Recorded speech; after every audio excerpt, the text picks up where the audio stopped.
Hello. പിന്നെ ഞാൻ തനിയെ പോയിട്ട് ഷോപ്പിംഗ് ചെയ്തിട്ട് വരികയാണ്. വർഷക്കുട്ടിക്കും വിവാനും ചെറിയൊരു ജലദോഷം, അതുകൊണ്ട് രണ്ടുപേരും കൂടെ വന്നില്ല. ശരി, വർഷക്കുട്ടി ഉണ്ടെങ്കിൽ ഇതിങ്ങനെ എടുത്തുകൊണ്ട് പോകാൻ ഇത് കുഴപ്പമില്ല, ട്രോലിങ് വലിക്കാൻ പറ്റും. അതുകൊണ്ടെങ്കിൽ കുറച്ച് ഹെൽപ്പായിരിക്കും. എൻ്റെ കൈ കഴിക്കുന്ന സമയത്ത് അവിടെ കൊടുക്കാം. അതിന് കുറച്ച് വെട്ടമൊക്കെ ഉണ്ട് കേട്ടോ, വെയിലൊക്കെ അടിക്കുന്നുണ്ട്. പിന്നെ ഈ വഴിയിലൊന്നും ആരും കാണില്ല കേട്ടോ, നടക്കുന്ന സമയത്ത് നമ്മൾ മാത്രമേ കാണൂ. എല്ലാവരും കാറിലും ഇതിലൊക്കെ അങ്ങ് പോകുന്നത് കൊണ്ട്. ഒരു കാര്യം കാണിച്ചു തരാം കേട്ടോ, വെയിറ്റേ. നമ്മുടെ നാട്ടിൽ അധികം കാണാത്തൊരു സാധനം ഇപ്പോൾ പോസ്റ്റ് ബോക്സ്. ഇവിടെ ആണെങ്കിൽ എല്ലാത്തിനും പോസ്റ്റ് ബോക്സാണ് കേട്ടോ. ഇവിടെ ഇപ്പോഴും നന്നായിട്ട് പോസ്റ്റ് ഓഫീസ് യൂസ് ആവുന്നുണ്ട്. ഇന്നത്തെ തണുപ്പൊക്കെ കുറവുണ്ട് കേട്ടോ, അതുകൊണ്ട് കൊള്ളാം. മഴയില്ല, ഉച്ച സമയമായി. ഇനി പോയിട്ട് വേണം ചോറൊക്കെ വെക്കാൻ. എന്താണ് ഉടുപ്പിലെല്ലാം ആക്കിയാ? ഡെക്കറേഷനാ? ഞാൻ വീട്ടിൽ വന്നപ്പോഴത്തേന് വിവാൻകുട്ടി തന്നെ പൊമഗ്രനറ്റൊക്കെ എടുത്ത് കട്ട് ചെയ്തൊക്കെ കഴിക്കുന്നു. വാശിക്കുട്ടി വിശക്കുന്നു എന്ന് പറഞ്ഞിട്ടാണ് ഈ തേടിക്കൊണ്ടിരിക്കുന്നത്. ഞാൻ പറഞ്ഞു മാഫിനുണ്ട്, അതിപ്പം തൽക്കാലം കഴിക്കുക, അപ്പോഴത്തേന് ഞാൻ ചോറൊക്കെ ഉണ്ടാക്കി തരാമെന്ന്.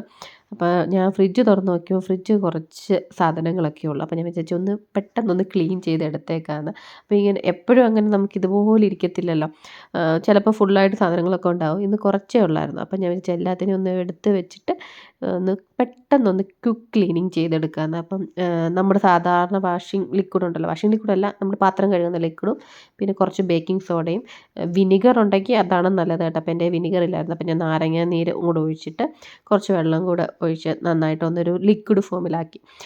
ഈ നാരങ്ങ നീര് ഒഴിക്കുന്നതിൻ്റെ ഒരു ഗുണമെന്ന് പറഞ്ഞാൽ എന്തെങ്കിലുമൊക്കെ ബാഡ് സ്മെല്ലൊക്കെ ഉണ്ട്, അതൊക്കെ അങ്ങ് പോയി കിട്ടും കേട്ടോ. എന്നിട്ട് ഈ സ്പോഞ്ച് വെച്ച് നന്നായിട്ടൊന്ന് എല്ലായിടവും ഒന്ന് തുടച്ചല്ല ഇങ്ങനെ കഴുകിയെടുക്കുന്നുണ്ട്.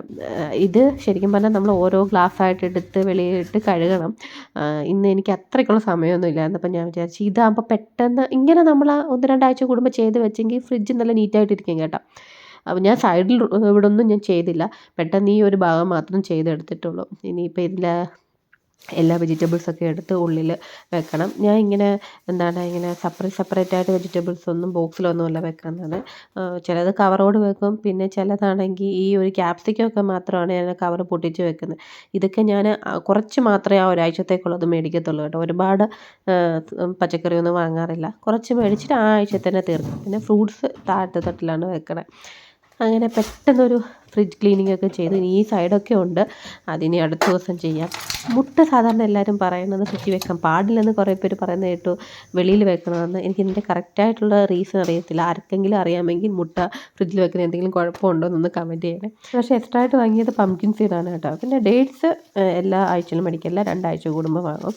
പിന്നെ പഴം എപ്പോഴും 2 കവർ വാങ്ങാറുണ്ട് കേട്ടോ. കാരണം ഇപ്പോൾ വഷിക്കുട്ടിക്കല്ല, വഷിക്കുട്ടി പഴം കഴിക്കില്ല കേട്ടോ, ഷേക്ക് അടിച്ച് കൊടുത്തത് മാത്രമാണ് കഴിക്കുന്നത്. വിവാൻകുട്ടിക്ക് സ്കൂളിൽ സ്നാക്കിന് കൊണ്ടുപോകണം. പിന്നെ വൈകിട്ട് വരുമ്പം ഇവർക്ക് ഓൾട്ടർനേറ്റ് ഡേയ്സോ അല്ലെങ്കിൽ മിക്കവാറും ദിവസങ്ങളിൽ ഞാനിതുപോലെ ബനാനയും ആപ്പിളും എല്ലാം കൂടി ഇട്ടിട്ട് ഒരു ഷേക്ക് അടിച്ച് കൊടുക്കും. ഷുഗർ വാങ്ങിക്കരുതെന്ന് ഞാൻ വിചാരിക്കും, പക്ഷെ ആരെങ്കിലും നമ്മുടെ വീട്ടിൽ വരുക അവർക്ക് ഒരു ചായ കൊടുക്കണമെന്നൊക്കെ ഉണ്ടെങ്കിൽ നമ്മൾ വീട്ടിൽ ഇച്ചിരി പഞ്ചസാര വേണമല്ലോ. മാക്സിമം നമ്മൾ കഴിക്കാതെ നോക്കുന്നുണ്ട്. വാശിക്കുട്ടിയാണ് പിന്നെ ഇച്ചിരിയെങ്കിലും കഴിക്കണം കേട്ടോ. ഞാനിപ്പോൾ അങ്ങനെ ഷുഗർ ഉപയോഗിക്കുന്നതേ ഇല്ല, ചായയും കുടിക്കാറില്ല, ഒന്നും കുടിക്കാറില്ല. ഷേക്ക് അടിക്കുമ്പോഴും ഞാൻ പഞ്ചസാരയൊന്നും ഇടാറില്ല കേട്ടോ. ശരിക്കും ഡേറ്റ്സിൻ്റെ ആ ഒരു മധുരവും പഴത്തിൻ്റെ മധുരമൊക്കെ ഉണ്ടാകത്തുള്ളൂ. പിന്നെ ഈ പുതിന, മല്ലിയില ഇതൊക്കെ ഇതുപോലെ ടിഷ്യൂ പേപ്പറിൽ ബോക്സിലാണ് വെക്കുന്നത്. പിന്നെ പച്ചമുളകിൻ്റെ ഈ ഞെടുപ്പെടുത്ത് കളഞ്ഞിട്ടാണ് സ്റ്റോർ ചെയ്യുന്നത് കേട്ടോ. അങ്ങനെ ചെയ്തെങ്കിൽ ഒരു 2-3 ആഴ്ചയോളം ആ പച്ചമുളക് കേടാകാതിരിക്കും. പിന്നെ ചിക്കൻ എടുത്ത് ഫ്രീസറിലൊക്കെ വെച്ചു. അപ്പോൾ അതിൻ്റെ ഇടയിൽ ഞാൻ ചിക്കൻ കുറച്ചെടുത്ത് മാരിനേറ്റ് ചെയ്ത് കബാബ് ഉണ്ടാക്കി കേട്ടോ. അപ്പോൾ അതിൻ്റെ വീഡിയോ എടുക്കാൻ മറന്നുപോയി, ഇപ്പോഴും നോക്കിയപ്പോഴത് കാണുന്നില്ല. നിങ്ങൾക്കറിയാമല്ലോ, ഞാൻ ഓൾറെഡി പണ്ടൊക്കെ കാണിച്ചിട്ടുണ്ട്.